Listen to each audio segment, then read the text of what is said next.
Vamos a ver entonces la introducción. Vamos a empezar por la introducción. Habría que decir un par de cosas que estarían más bien en los prólogos de la crítica de la razón pura. Por razones de tiempo, es evidente que nosotros no podemos leernos todo el texto de la crítica de la razón pura, pero podemos decir ciertas cosas. La crítica de la razón pura, para Kant, plantea, o mejor dicho, Kant la escribe para responder a ciertos cuestionamientos que para Kant son relevantes, importantes.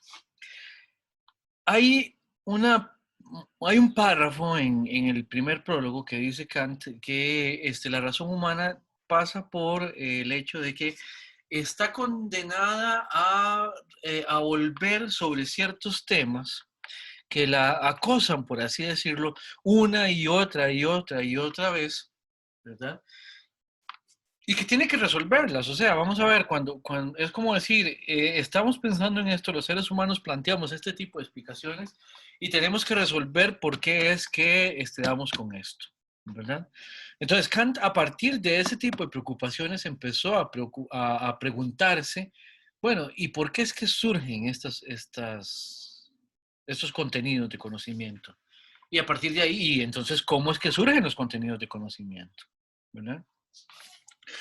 El problema, dice Kant, es que la tradición filosófica ha partido siempre en esta relación, en este enfrentamiento que tienen los sujetos con los objetos, los sujetos con las cosas, eh, para Kant siempre ha sido como muy insuficiente.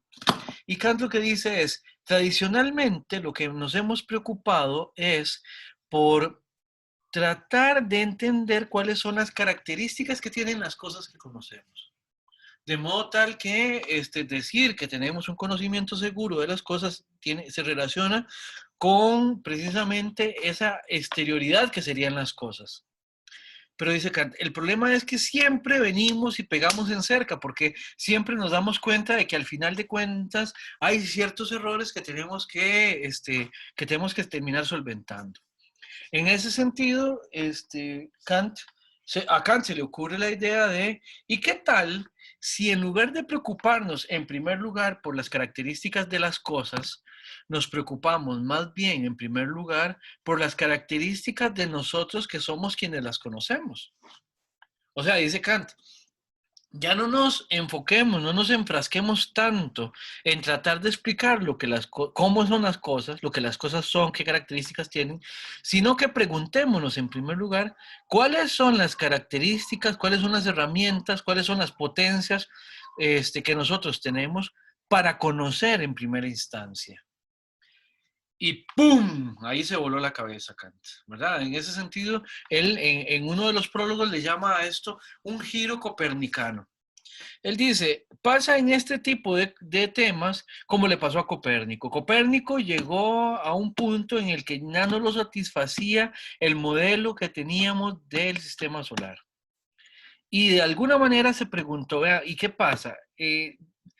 Estamos suponiendo muchas cosas, por ejemplo, que la Tierra está en el centro y que todo gira alrededor.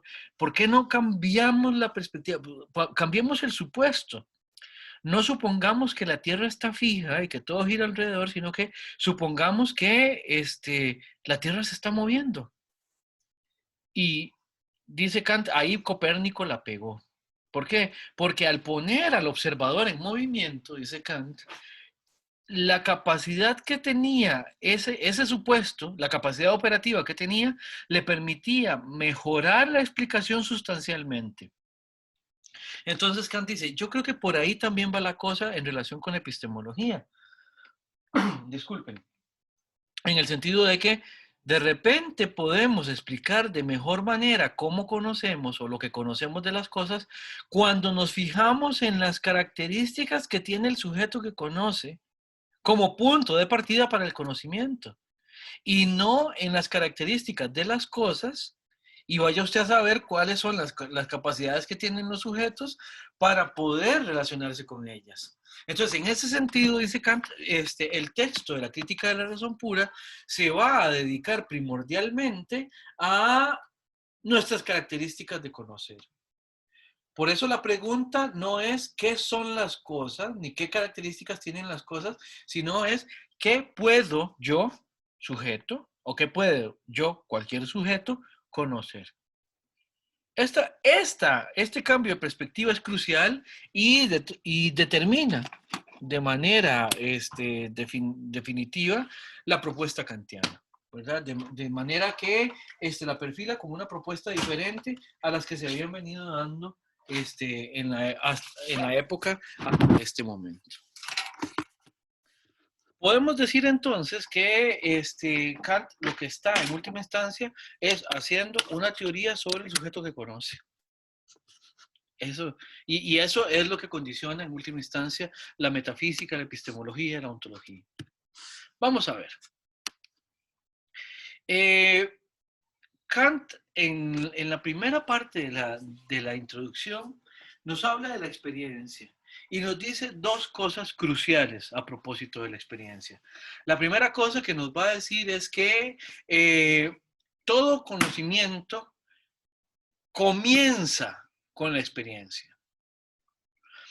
Todo nuestro conocimiento comienza con la experiencia. O sea, nosotros como sujetos que conocemos, como sujetos cognoscentes, arrancamos nuestra historia epistemológica, por decirlo de alguna manera, con la experiencia. ¿Qué quiere decir esto? A partir de que generamos experiencia en el mundo, es que empezamos a acumular conocimiento y conocimiento y conocimiento. ¿Y qué es experiencia? Es lidiar con las cosas, lidiar con aquello que sentimos de las cosas, con lo tangible, con lo que podemos ver, tocar de las cosas. Eso es experiencia. Y dice Kant, nuestro conocimiento comienza con la experiencia. Sin embargo, dice Kant, no todo nuestro conocimiento procede o proviene de la experiencia. Entonces, vamos a ver esto. El primer verbo, o sea, que la experiencia es la que inicia el conocimiento, lo que nos dice es en el orden cronológico cómo es que nosotros empezamos a conocer el mundo. ¿Ya? ¿Qué quiere decir esto? No hay absolutamente ningún conocimiento previo a la experiencia. Y esto suena como empirismo, ¿verdad? No hay no hay ningún dato innato en los seres humanos.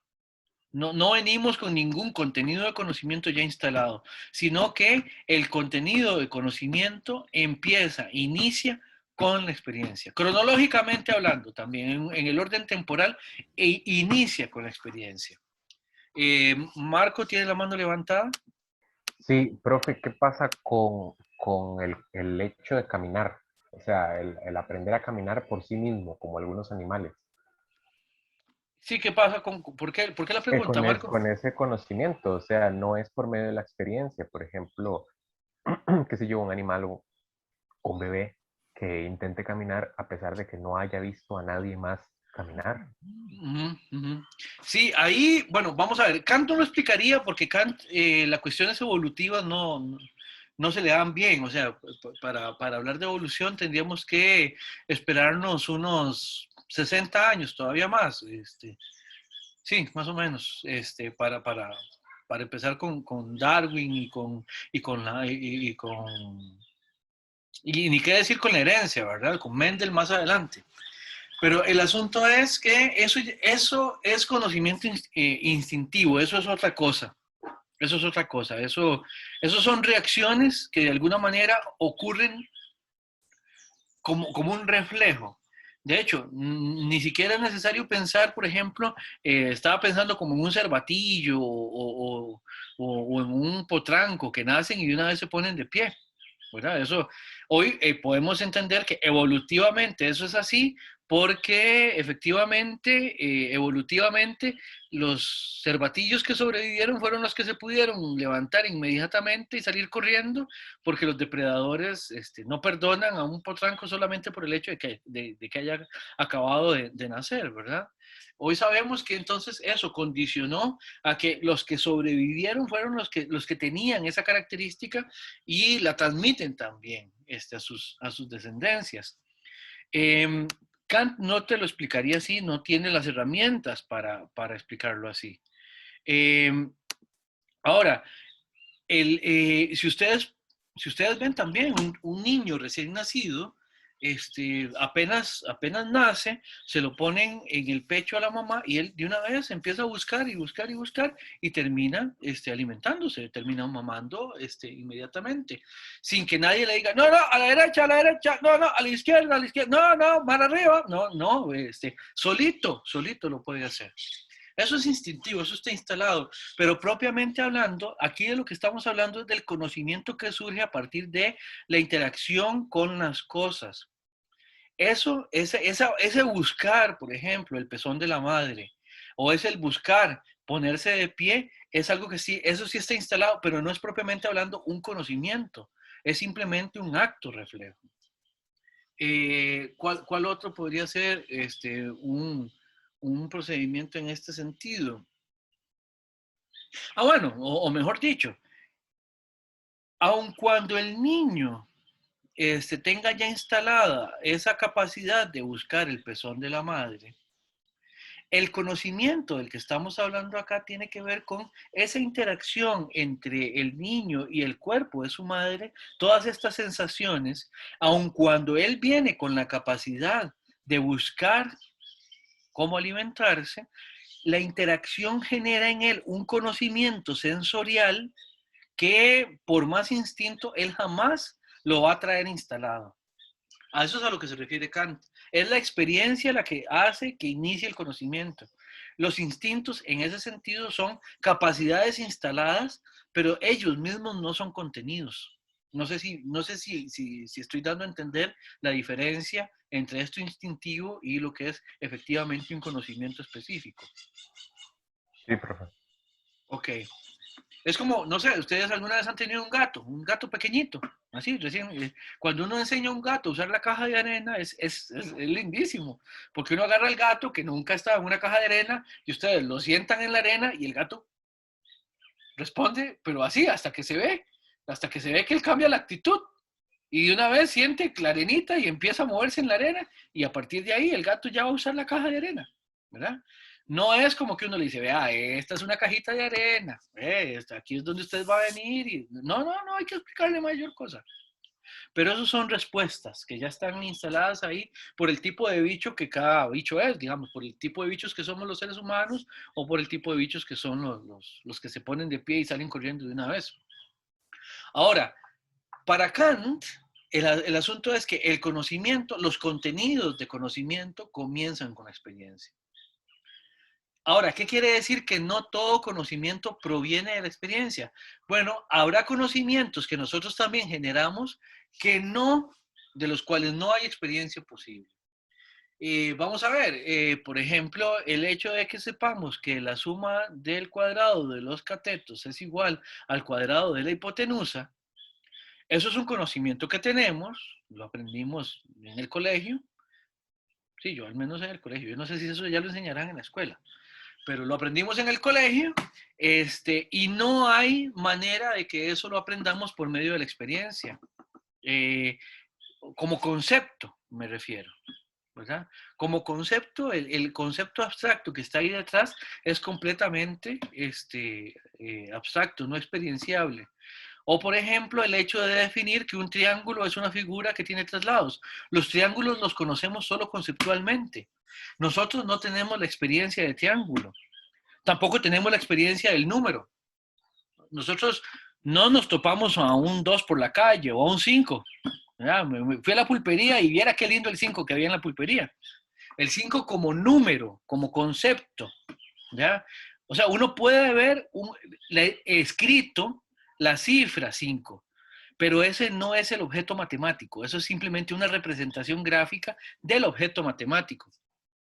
Los objetos matemáticos, como las figuras geométricas, son completamente abstractos, son solo conceptuales, no están en la realidad. Uno no se topa un triángulo por la calle. O mejor dicho, si se topan un triángulo alguna vez, asústense, porque eso no debería pasar. ¿Ya? De la misma manera que uno no puede tener experiencia del número 2 o del número 7 O uno no tiene la experiencia de raíz de raíz de pitercios, por ejemplo. ¿Ve? Esos son conocimientos que no provienen de la experiencia. ¿Por qué? Porque no son experiencias posibles. ¿Ya? Es como cuando uno lleva un curso de álgebra lineal y le dicen, bueno, vamos a pensar vectores o lo que sea qué sé yo, 16 dimensiones. Eso se puede hacer, son modelos que matemáticamente se pueden trabajar, pero no hay manera de que nosotros podamos tener experiencia de algo que sea un modelo en 16 dimensiones. Nosotros no podemos percibir más que 4. ¿Ya? Entonces, en ese sentido, vean que la experiencia a nosotros nos limita a 4 la cantidad de dimensiones que podemos percibir. Todo lo que esté por encima de 4 es imposible de que nosotros lo podamos meter en una experiencia. Es más, lo que esté por debajo de 4 también. Nosotros no podemos percibir el mundo en 2 dimensiones. ¿Por qué? Porque nosotros vivimos en un mundo que nos representamos tridimensionalmente. O sea, nosotros no podemos sobrevivir en un dibujo, por así decirlo. ¿Ya? Ni nos podemos meter en un dibujo. ¿Por qué? Porque nosotros somos seres tridimensionales y es incompatible la tridimensionalidad con la bidimensionalidad. ¿Qué quiere decir esto? Cuando nosotros pensamos un modelo bidimensional o más de tetradimensional, estamos hablando de cosas que no podemos experimentar, pero que sí podemos conocer, sí podemos construir conceptualmente. A cosas como estas es a las que se refiere Kant con que no todo conocimiento proviene de la experiencia. ¿Alguna pregunta con esto? Vean que la experiencia tiene que ver con esta afectación que hay de los objetos a los sentidos. Decir objetos en Kant es algo peculiar porque para Kant, en última instancia, no vamos a entender objeto como sinónimo de la cosa tal como ella es, como generalmente lo hemos venido pensando habitualmente. No, para Kant, objeto es objeto de representación. Pero no importa, aquí en el modelo en el que hay exterior a los sujetos, cosas que los afectan, en ese sentido, esa afectación es lo que genera la experiencia. Por ejemplo, ciertamente cuando yo les pregunté en la primera parte de la clase, si sentían la silla en que están sentados o sentadas, o si sentían la cama en la que están recostados, o si sienten la ropa que andan puesto, ciertamente ahí yo les estoy preguntando por precisamente esa experiencia que están generando a partir del contacto, del roce, de la impresión que generan en ustedes esas cosas que están interactuando con ustedes. Eso se llama experiencia en Kant. Y vamos a ver cómo se construye. Esta reflexión que vamos a hacer con Kant tiene que ver con esto. Ahora, ¿por qué esto es metafísica? Si parece hasta el momento que estamos hablando de epistemología. Kant va a definir la metafísica en términos epistemológicos. Kant va a decir que la metafísica es el inventario de conocimientos que nosotros vamos a tener organizados por la razón pura. ¿Qué quiere decir esto? Que nosotros tenemos ciertos principios de conocimiento a partir de los cuales nosotros podemos organizar un inventario de qué es lo que podemos conocer y para Kant eso es metafísica. Cambia un poco la perspectiva en el sentido de que ya con Kant no vamos a preguntarnos por la esencia de las cosas, ya no nos vamos a preguntar por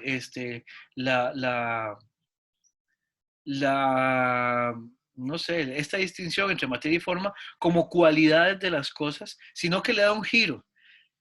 O mejor dicho, si nos preguntamos por una esencia de las cosas o por, no sé, un principio ontológico de las cosas, tenemos que hacerlo, diría Kant, en función de lo que podemos conocer de las cosas, siempre en función de ese conocimiento.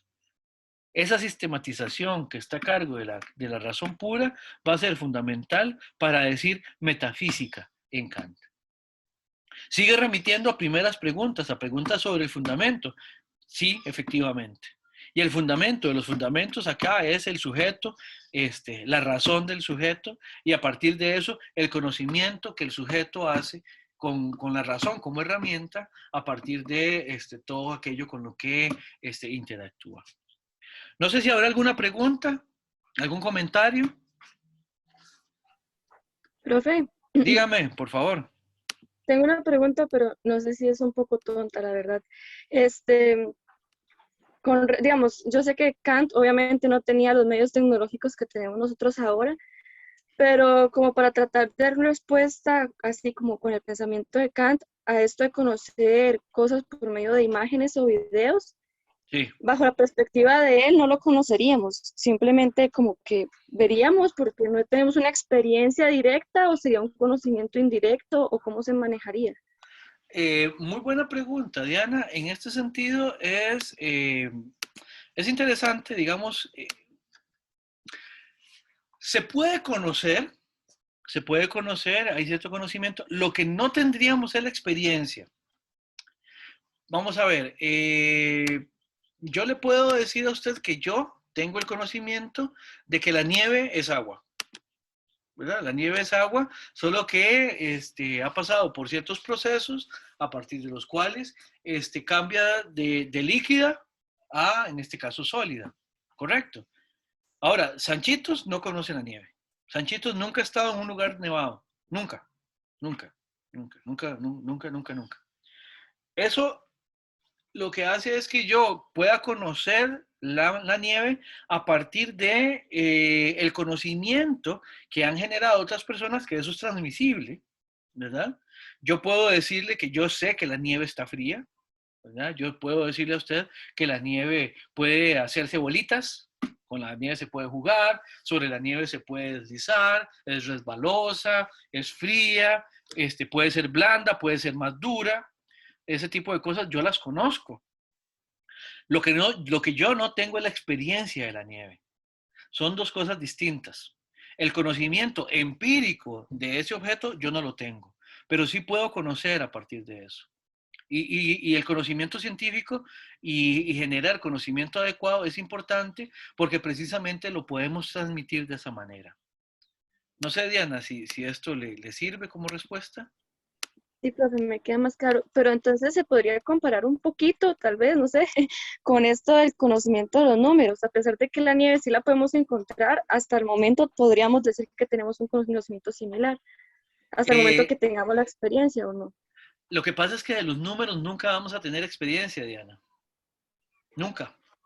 Nunca, Ok, no hay la experiencia del número 5, como si hay la experiencia de lo que es tener una pelota de nieve en la mano, por ejemplo. ok, entiendo, El entiendo. número 5 solo lo podemos conocer por medio de la abstracción. Y aquí lo que hay que hacer es distinguir. Hay conceptos que siendo abstractos o por ser abstractos, solo se pueden conocer conceptualmente, nunca por medio de una experiencia. Yo no puedo de nuevo, no tengo la experiencia insisto, del número 5. Ahora, hay ciertas cosas que yo puedo conocer por sus características que son empíricas, pero no necesariamente tengo que tener la experiencia para conocerlo. Josué Fuentes pregunta de si esa es la distinción de conocimiento puro. Efectivamente, efectivamente. Se lo pongo así, Diana, se lo pongo así. Hay un ejemplo que Kant pone en la introducción precisamente de que sabemos que si le socavamos las bases a una casa, la casa se va a derrumbar. ¿Correcto, Diana? Sí, profe. Ahora, el punto es, yo no tengo que tener la experiencia de que eso es así, o sea, de que efectivamente tengo que ir a escarbarle los fundamentos a una casa para que se caiga y entonces voy a decir, ahora sí sé que eso pasa. No, no, no. Con solo conocer ciertas otras cosas que vienen, algunas de la experiencia y otras no, pero con solo tener ese conocimiento, ya yo sé qué es lo que va a pasar con esa casa. Entonces, podemos conocer ciertas cosas a partir también de videos, por ejemplo, sin tener la experiencia, sin tener la experiencia. Gracias, profe. Con muchísimo gusto. Más bien, gracias a usted por preguntar, como siempre. ¿Alguna otra pregunta?